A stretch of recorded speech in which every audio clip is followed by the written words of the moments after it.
तो ये हमारा लेक्चर नंबर 15 है। तो आज हम डिस्कस करने जा रहे हैं हमारी जो नेक्स्ट एप्लीकेशन होगी, जो हमने आजकल लॉन्ग क्वेश्चन शुरू किए हैं। लास्ट लेक्चर में हमने पढ़ा था electric field due to infinite line of charges. आज हम पढ़ेंगे the electric field due to ring of charges. तो ये भी बहुत आसान है, बस कुछ बेसिक स्टेप्स आपने फॉलो करने हैं, बाकी आसान ही है। कंसेप्ट आपने बस ध्यान में रखना है। तो स्टार्ट करते हैं। तो सबसे पहले हम क्या करते हैं, इसमें कंसीडर करते हैं कि हमारे पास ये क्या है, एक रिंग है। रिंग बना लेते हैं जी। ये आ गई हमारे पास रिंग। मेरी ड्राइंग इतनी अच्छी नहीं है लेकिन काम चल रहा है। अच्छा, अब ये रिंग है ना, इसके ऊपर पूरी रिंग के ऊपर चार्ज डिस्ट्रीब्यूटेड है, ठीक है। अब इसमें से हम क्या करेंगे, वही स्टेप हैं भाई, बार बार वही स्टेप हैं। क्या कि हम लेट कर लेते हैं, इसमें से चार्ज एलिमेंट ले लेंगे छोटे छोटे। अब ये रिंग है ना, इसकी आएगी लेंथ, इसका एरिया नहीं होगा, इसकी लेंथ का हमने लेना है, क्योंकि ये असल में ऐसे ही है कि ये वाली लेंथ को मैंने बस गोल करके जोड़ दिया, ठीक है ये सारी लेंथ में आएगी।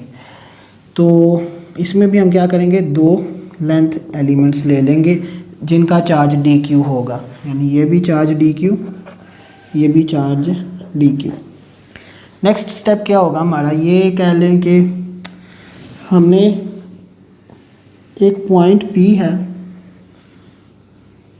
ये थोड़ा सा गलत हो गया, थोड़ा सा इधर। अच्छा चलो जाएंगे। ये पॉइंट, ये सेंटर है इसका रिंग का, और ये अलॉन्ग जेड एक्सिस है, ठीक है। तो इस चार्ज की वजह से इसको मैं चार्ज 1 कह देता हूँ या फर्स्ट कह देता हूँ, इसको मैं चार्ज 2 कह देता हूँ। अब इसका रेडियस कितना है इस रिंग का, वो है कैपिटल आर। अब क्या होगा, इस चार्ज की वजह से इलेक्ट्रिक फील्ड होगी, वो कह लें ये है। सिमिलरली इसकी भी होगी, तो वो कह लें ये है। फर्स्ट चार्ज के लिए इलेक्ट्रिक फील्ड होगी, इसको मैं DE1 कह देता हूँ। सेकंड वाले के लिए मैं कह देता हूँ, ये क्या है, DE2। और ये हमारा Z था, छोड़ दो इसको भी वैसे। और ये वो पॉइंट P है जिधर हमने फाइंड करनी है अपनी इलेक्ट्रिक फील्ड, ठीक है। वही स्टेप है, चार्जेस लिए हमने, दो लेंथ एलिमेंट्स लिए, उसमें से चार्ज एलिमेंट ले लिया, फिर फिगर हमने बना ली है इसकी फील्ड और इसकी फील्ड। ये रेडियस इसका आर है, और यहाँ से लेकर इस चार्ज का इस पॉइंट से फासला वो भी आर है। ये भी वही चीज़ है जो हमने पहले पढ़ी हुई थी। नेक्स्ट हमारे पास आ जाता है, इसमें कंसीडर वो सारी इंग्लिश में ये सारी चीज़ें आपने लिखनी है।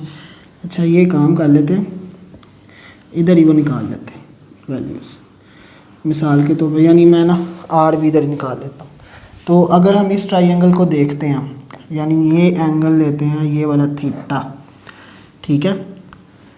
तो इसके लिहाज से by Pythagoras theorem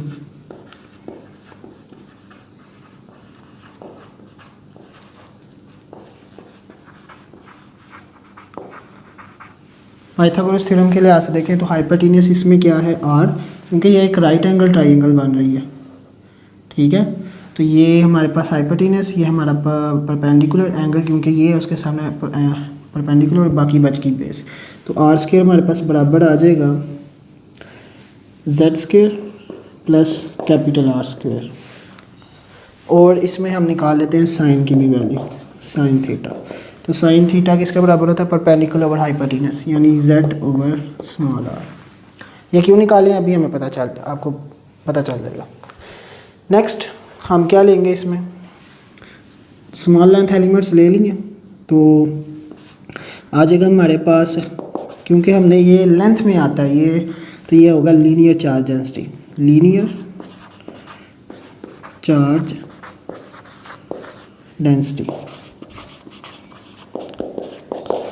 linear charge density होगी वो किसके बराबर होती है, लैम्डा के। Lambda is equals to d q over d s कह लें, क्योंकि इसमें अब जेड ये है तो मैं इसको मैं डी एस कह देता हूँ। ठीक है, ये डी एस असल में ना ये जो हमने लेंथ ली है ना ये वाली छोटी, ये उसको ज़ाहिर कर रही है। ये जो चार्ज एलिमेंट है उसकी उससे छोटे हिस्से की लेंथ है। इसमें से हम निकाल लेते हैं डी क्यू। तो डी क्यू हमारे पास आ गया लैम्डा डी एस। देखिए ये सिंपल वही है जो हमने पहले भी इतनी दफ़ा हमने ये चीज़ें की हैं, बिल्कुल सिंपल। अब हम क्या करेंगे, जिस तरह हमने पिछले लॉन्ग क्वेश्चन में किया था तो उसमें तो टॉप और बॉटम का सीन था, इसमें हम कहेंगे charge for charge 1 for first charge, यानी ये वाले चार्ज की जो इलेक्ट्रिक फील्ड होगी वो क्या है DE1 कितनी KDQ ओवर R स्क्वायर।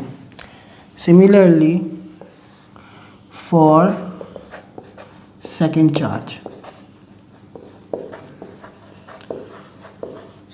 वो क्या हो जाएगा हमारे पास DE2 is equals to KDQ over R square. अब ये दोनों इसकी वैल्यूज़ दोनों की सेम है तो हम इसको कह सकते हैं कि DE1 बराबर आ जाता है DE2 के। ये भी सेम बिल्कुल स्टेप है जो हमने पहले किया था। अब क्या करना है हमने, अब हम करेंगे रिजॉल्व करेंगे इन फोर्सेस को उनके कंपोनेंट्स में। Now resolve the forces, resolve किसको DE1 and DE2 into components।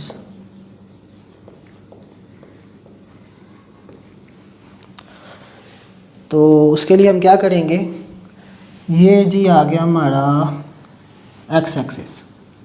अब एंगल हमने लेना एक्स एक्सिस के साथ, ये आ गया एंगल इसका थीटा, इधर भी लेंगे एंगल थीटा। अब इसका अलॉन्ग एक्स एक्सिस कंपोनेंट वो ये होगा, इसको हम कहेंगे DE1x।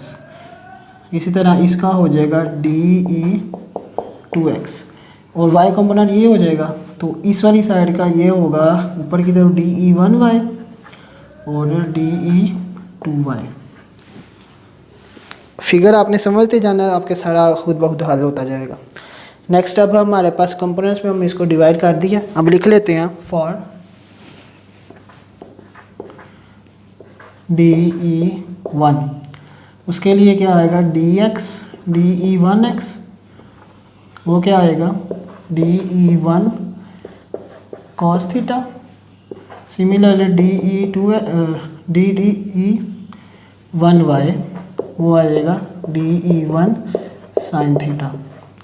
सिमिलरली फॉर DE2 ये आ जाएगा DE2x DE2 cos theta, DE2y DE2 sin theta. ठीक है, अब हम क्या करेंगे, रिजल्टेंट कंपोनेंट्स निकालेंगे। बिल्कुल सेम वही है जो हमने पहले किया। तो रिजल्टेंट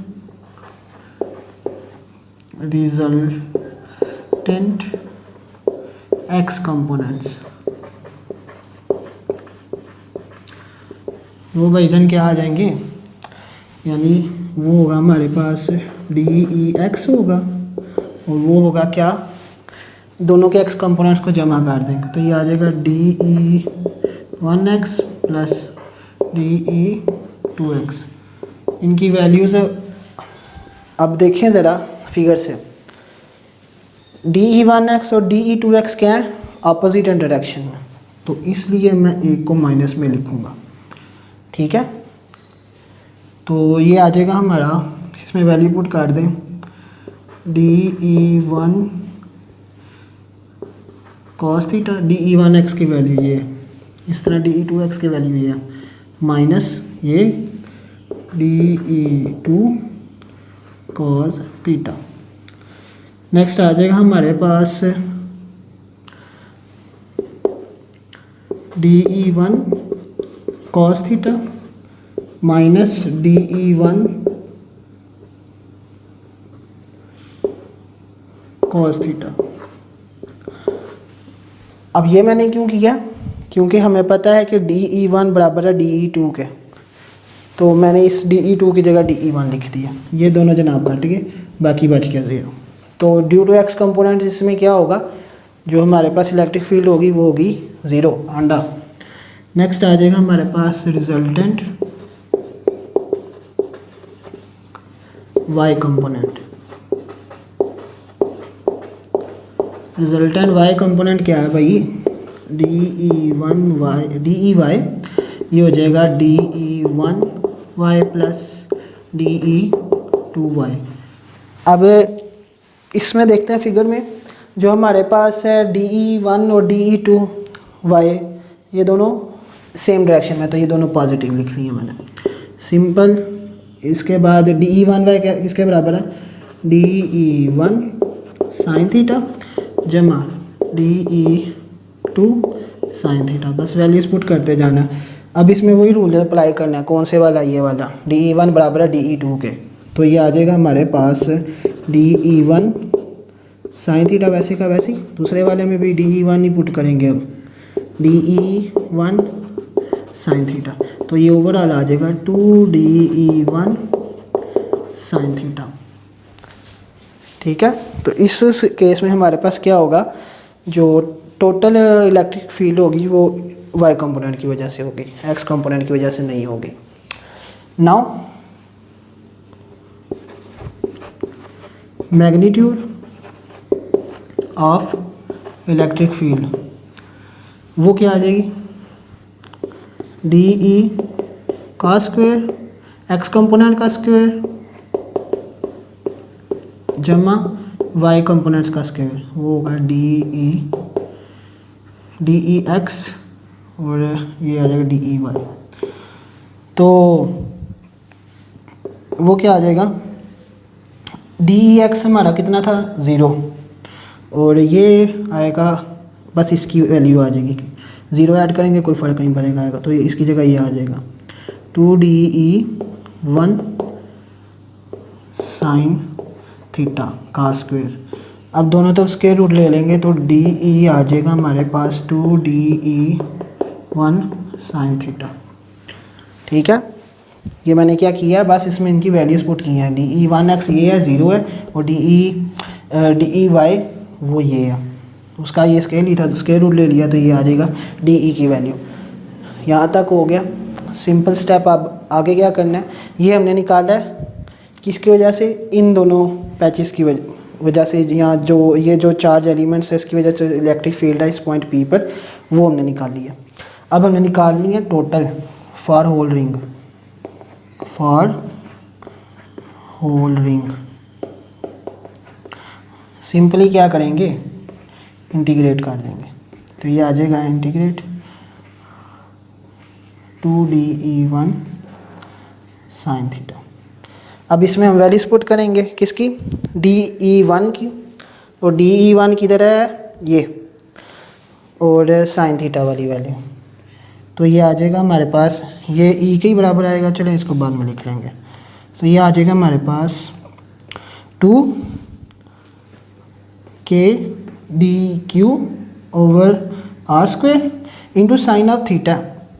ठीक है, अब ये साइन ऑफ थीटा को मैं इधर मैंने वैल्यूज़ निकाली तो थी इसकी, साइन थीटा की क्या आई थी, Z ओवर R, इसलिए भाई मैंने ये वैल्यू निकाली थी। तो नेक्स्ट स्टेप हमारे पास आ जाएगा इधर से, ये आ जाएगा E, और ये आ जाएगा हमारे पास, अब इसमें मैंने DQ की वैल्यू पुट करनी है। DQ की वैल्यू भाई कहाँ से लाएंगे, वो आएगी ये वाली, ठीक है, लैम्डा DS। तो ये आ जाएगा हमारे पास कितना, K को बाहर निकाल लो, इंटीग्रल 2 लैम्डा DS ओवर, अब ये Z भी साथ आ जाएगा, ये Z को भी बाहर निकालो, कांस्टेंट है ये, और ये आर इस आर के साथ मल्टीप्लाई हो गया तो ये आ जाएगा आर का क्यूब। अब ये भी कांस्टेंट है तो मैं कहता हूँ इस कांस्टेंट को भी बाहर फेंको। इसको नहीं अभी भेजना, वो क्यों नहीं भेजना मैं बताता हूँ। अच्छा ये आ गया हमारे पास। नेक्स्ट आ जाता है हमारे पास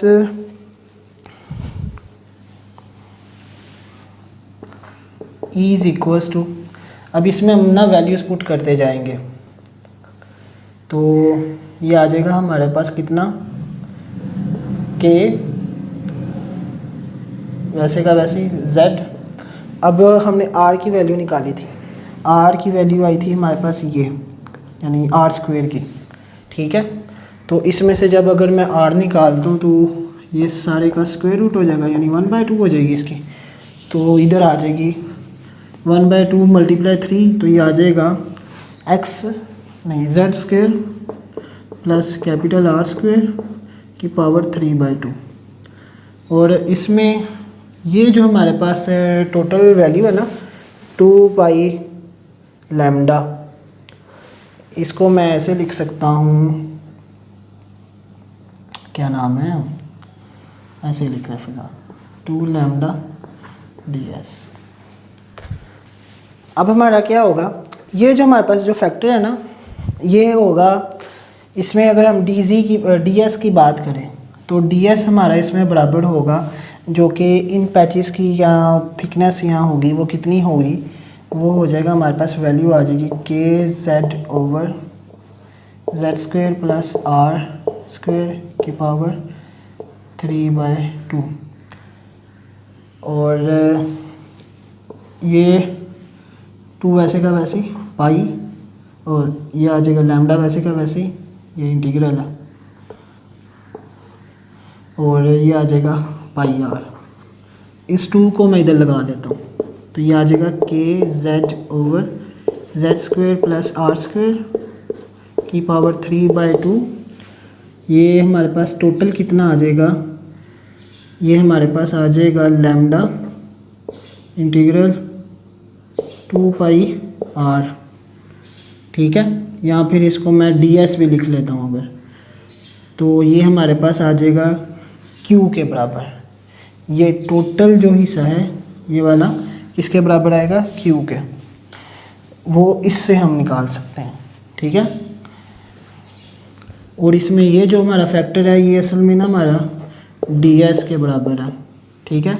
वो असल में क्या है, सर्कमफेरेंस ऑफ होल रिंग, ये पूरे, क्योंकि लेंथ के अकॉर्डिंग लिया ना हमने।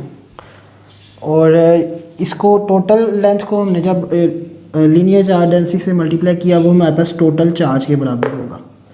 तो ये आ जाएगा हमारे पास के Z Q over z square plus capital R का स्क्वायर की पावर 3/2, ये हमारे पास ई आ जाएगा।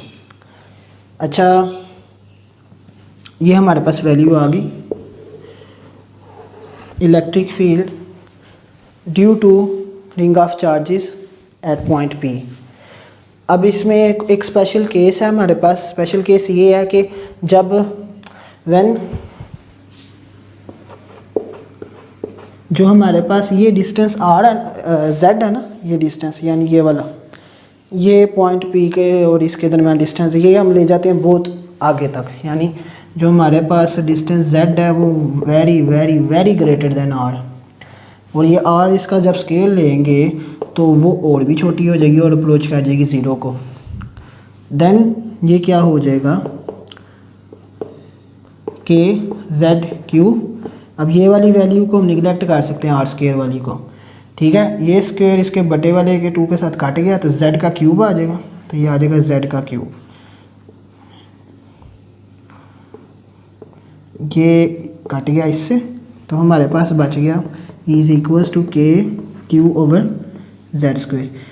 अब जब हमने पॉइंट चार्ज के लिए निकाली थी वैल्यू तो वो भी तो यही आई थी ना, यानी के चार्ज और बटे में उनके दरमियान जो फासला है। तो इसका मतलब ये है कि अगर इस तरह का केस हो कि ये हमारे पास ये आर से रेडियस से ये वाली जो लेंथ है जेड ये बहुत ज़्यादा बड़ी हो जाए तो ये क्या करेगी रिंग, ये बिहेव करेगी एज ए पॉइंट चार्ज, ठीक है। और इसी तरह होगा कि जैसे चार्जेस इसके सेंटर में कंसंट्रेटेड है, ठीक है। ये एक स्पेशल केस है। तो उम्मीद करता हूँ आपको समझ लग गई होगी। थोड़ा सा टफ़ होता है जब, लेकिन उस वक्त टफ़ होता है जब आपके कंसेप्ट क्लियर ना हो। तो मैंने पूरी कोशिश की है अपनी तरफ से कि ज़्यादा से ज़्यादा इसको ईजी वे में आपको प्रेजेंट करूँ। तो मुझे उम्मीद है आपको समझ लग गई होगी। तो मिलते हैं नेक्स्ट लेक्चर में, तब तक के लिए अल्लाह हाफ़िज़।